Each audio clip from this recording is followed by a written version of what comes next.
ఒక ఇబ్బందికరమైన పరిస్థితుల్లో వచ్చి మళ్ళీ ప్రభుత్వాన్ని విమర్శ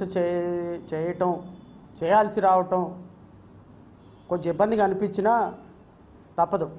ఎందుకంటే రాష్ట్ర ప్రజల కోసం, రాజకీయాలు మార్చే ఊసర వెల్లుల కోసం, రాజకీయాల్ని రంగుల కంటే ఎక్కువగా మార్చేటువంటి ఊసర వెల్లుల యొక్క నిజస్వరూపాన్ని బయటపెట్టడం కోసం రావాల్సిన పరిస్థితి ఉంది. ఎవరు ఎన్ని తిట్టుకున్నా, ఎవరు ఎంతగా మాట్లాడినా, ఎవరు ఎంత తలల బాధ ముందుకు రావటం మాత్రం అనివార్యం. రాష్ట్ర ప్రజలకి మీ ముసుగును తొలగించే కార్యక్రమం మాత్రం డే బై డే కార్యక్రమాల రూపంలో చేస్తాను అని ఒక ప్రమాణం తీసుకున్నాను. కాబట్టి ఖచ్చితంగా ఈరోజు ఒక ప్రముఖ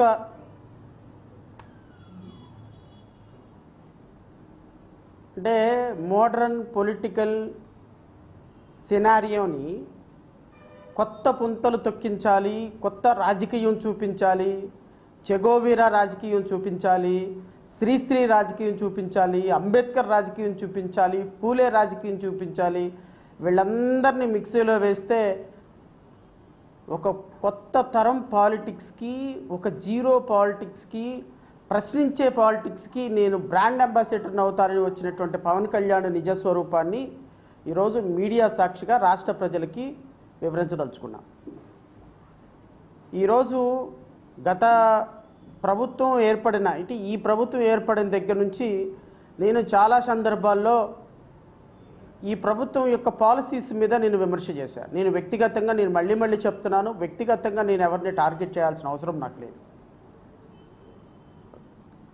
ఈ ప్రభుత్వం గత ప్రభుత్వం ప్రతిపక్షంలో ఉన్నప్పుడు మేము ప్రతిపక్షంలో నుంచి పాలకపక్షంలోకి వస్తే ఏం చేస్తామో, ఎంత అద్భుతమైన పరిపాలన ఇస్తామో అని ప్రజలకి నమ్మపలికి ఈరోజు ప్రజలకు ఇచ్చినటువంటి మాటని బంగాళాఖాతంలో తొక్కేసి 100 కోట్ల రూపాయల వ్యాపారాలు చేసుకొని హైదరాబాద్, పూణేల్లో మీ యొక్క ఆస్తులు పెంచుకుంటున్న విధానం పట్ల నేను వ్యతిరేకం.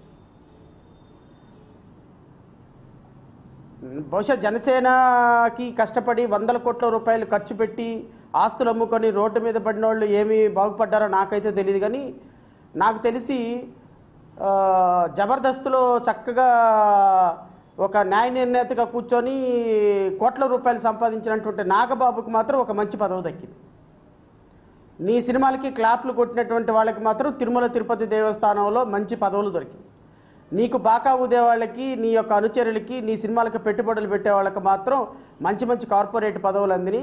అది పవన్ కళ్యాణ్ యొక్క నిజస్వరూపం, జనసేన పార్టీ యొక్క నిజస్వరూపం.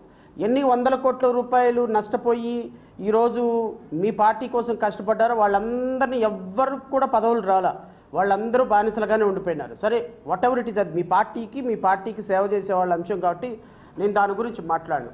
ఇలాంటి వ్యక్తులు రాజకీయాల్లోకి వస్తాము అని ఎవరో ఒకరి చేత ఒక 10 కోట్ల 20 కోట్ల ఖర్చు పెట్టించి వాళ్ళకి టికెట్ ఇవ్వకపోతే అది నాకు సంబంధం లేని అంశం. నేను దాని గురించి విమర్శ కూడా చేయను. ఎందుకంటే పెట్టేవాడు ఇష్టం, పెట్టించుకునేవాడు ఇష్టం, నమ్మినవాడు ఇష్టం, నమ్మకం కలిగించిన వాడు ఇష్టం.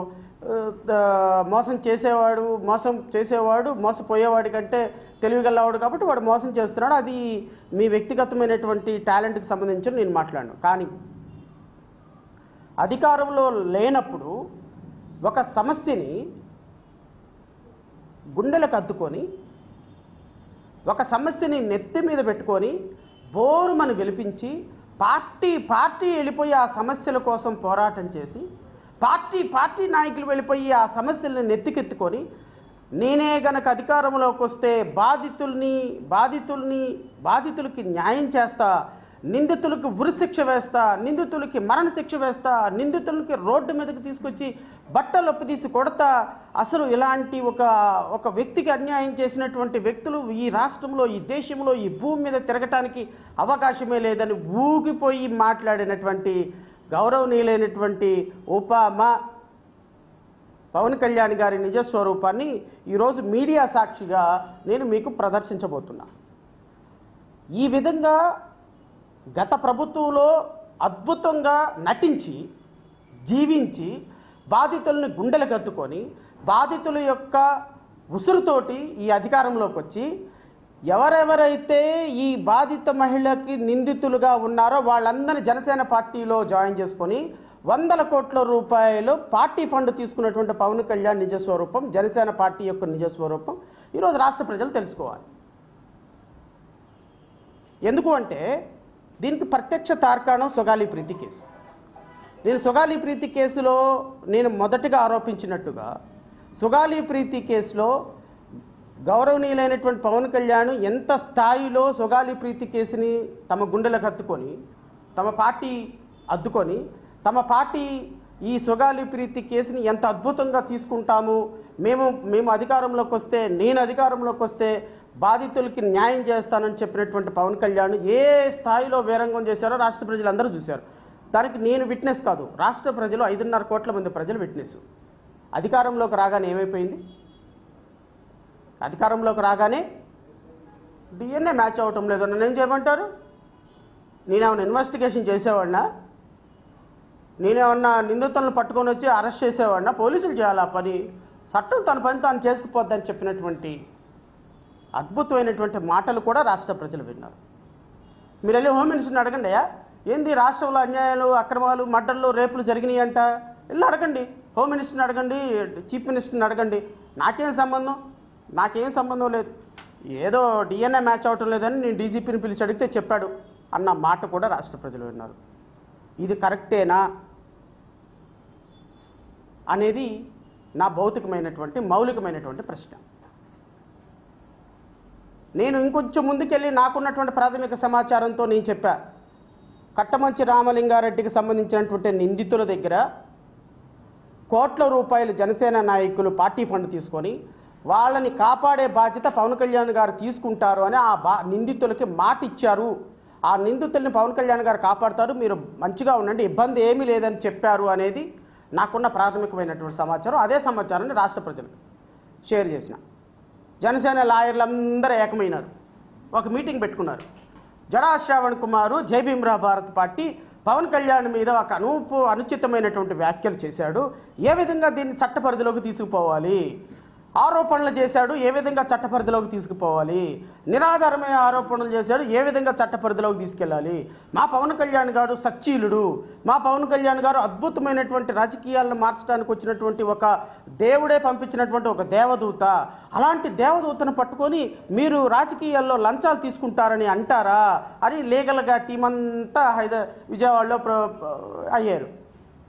దాంట్లో కొన్ని పాజిటివ్ డిస్కషన్స్ వచ్చినాయి, కొన్ని నెగిటివ్ డిస్కషన్స్ వచ్చినాయి.